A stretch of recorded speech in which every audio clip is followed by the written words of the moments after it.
have you seen lately, Jason? I've shown up with movies. Whoa. This week. Plural. Movies. 3. 2-ish. Yeah. But more so 3. I actually got brave enough to watch both Human Centipedes. Really? Yes. I'd seen the first one already. Yeah. And I had a friend over, and I'd never been able to actually quite put that on someone else. Yeah. Like, I saw it by myself, and I thought, wonder what I could do with my friend here.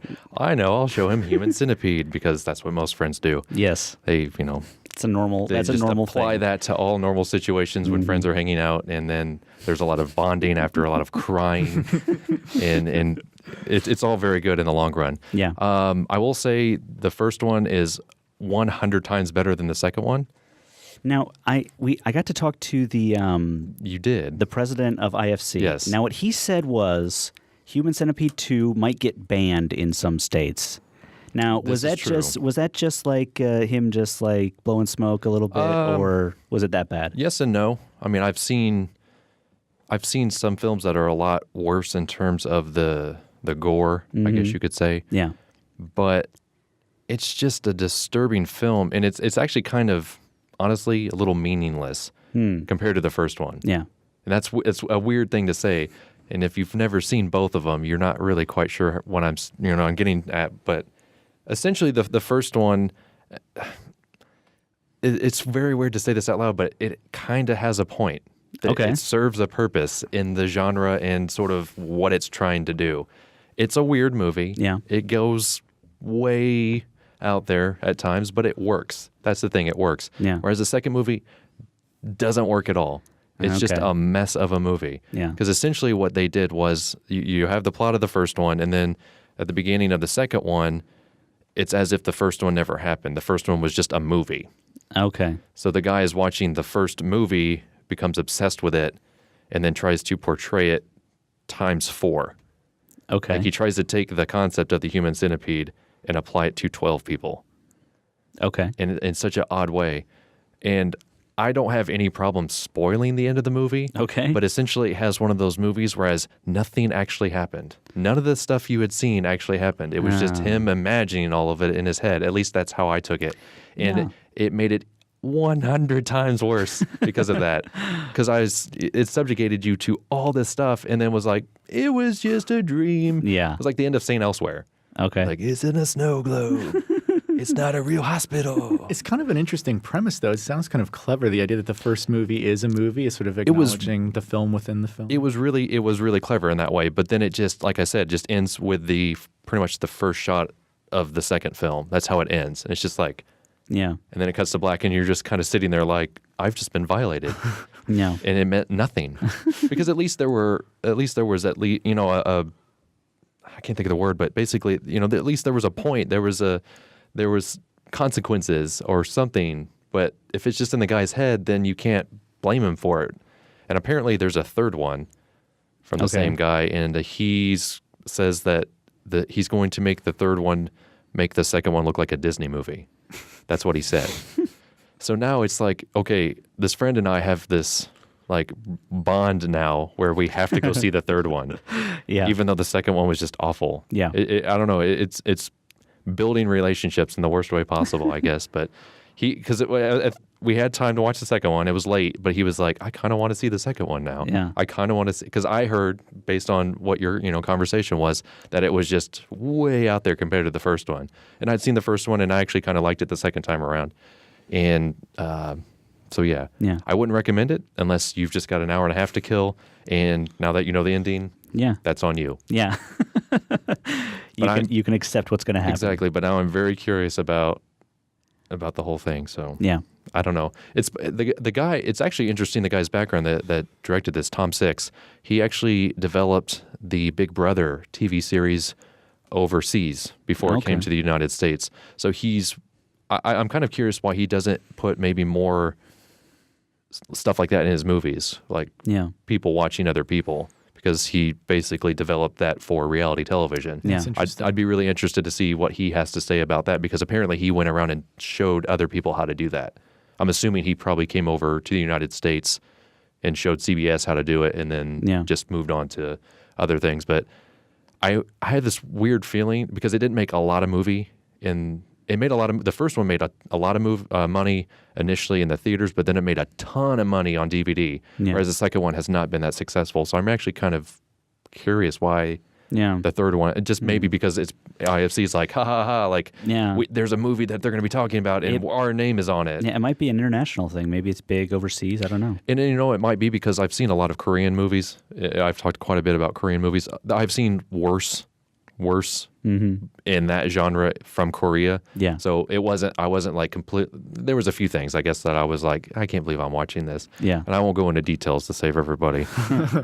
But it goes out there in a very strange way. So I hadn't come to the table with anything, so I went big. Yeah. I went big. And then I pulled back a little bit. I actually watched Cruel Intentions last night. I like that movie. Saw that when it first came out in 99 and thought, why not? Sure. Why not just go back and watch just a trashy film with a ton of people. Ryan Philippe, Sarah Michelle Gellar's in it, Reese Witherspoon, Joshua Jackson, Derek Luke is in it. You would recognize him right away.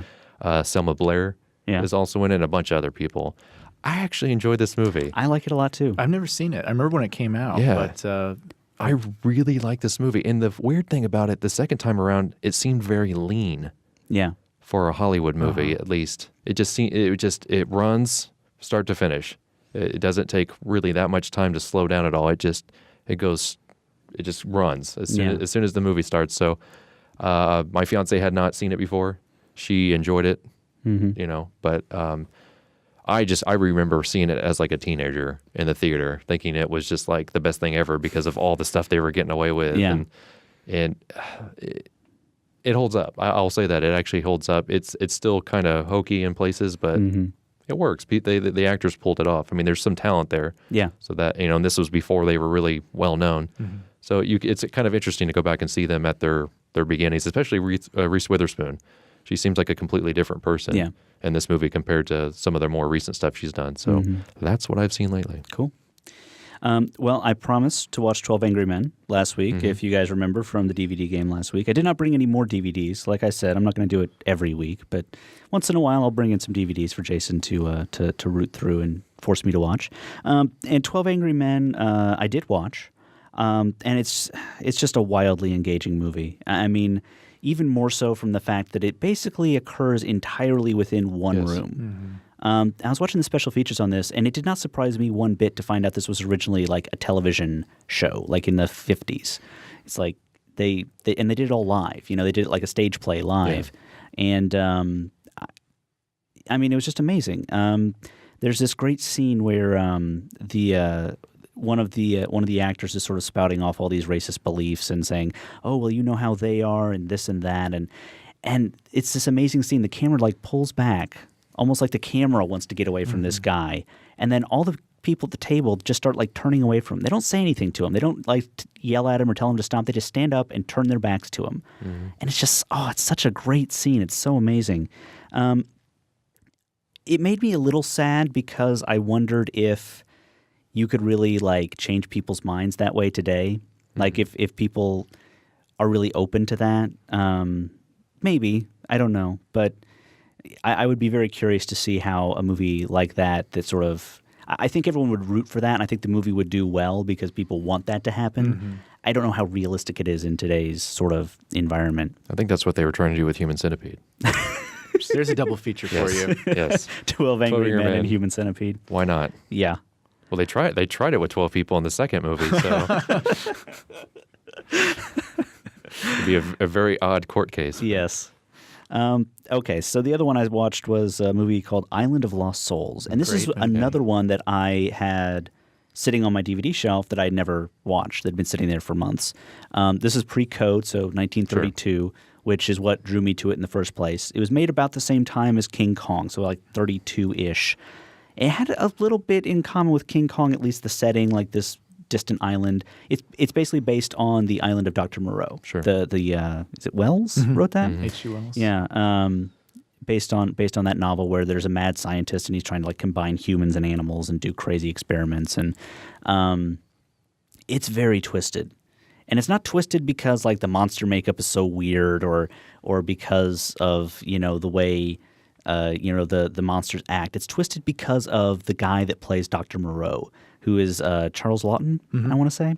And he plays this as like the most sadistic, but he plays it so like internally. Like just every action he takes, it's clear that he does not see human beings as, as he doesn't see these creatures he's created as anything other than toys for him to play with. Yeah. They don't have feelings. They don't have emotions. He doesn't care when they scream. He doesn't care when they're scared. He just wants to take them apart and put them back together. And it's just so sadistic the way he sort of acts and treats all these creatures. It's just a really interesting movie, and it has a really kind of cool ending. I watched the special features, and what I learned about it was H.G. Wells wrote The Island of Dr. Moreau as like a statement piece, as like a pamphlet for like an a group that was against animal testing, and so it's kind of turned. And then this movie was sort of like, was like sort of glorifying almost like the idea that you could like put these animals together, and didn't really have that message of like, look at how bad it is that animals are tested on. It's like, yeah, and apparently H.G. Wells like was horrified by this particular film, and I don't blame him, to be quite honest. But an interesting movie, definitely worth watching, and I really enjoyed it. So, well, what have you seen lately? I love the first two movies you mentioned. Well, I guess the only two movies. Yes. I'm used to you guys going on with with numerous recommendations. I love 12 Angry Men and Island of Lost Souls. You're making me want to go back and watch them again. But I've only had a chance to see The Avengers. I saw it at the beginning of the month and really, really enjoyed it. I mean, it was everything I had hoped for after all that buildup. But I've been bogged down in noir since then. So I'm looking forward to many movies this summer. So I'll make up for it in the coming months. Yeah. But Avengers was pretty spectacular. Yeah. Cool. A Place for Film is recorded at WFIU Studios in Bloomington, Indiana.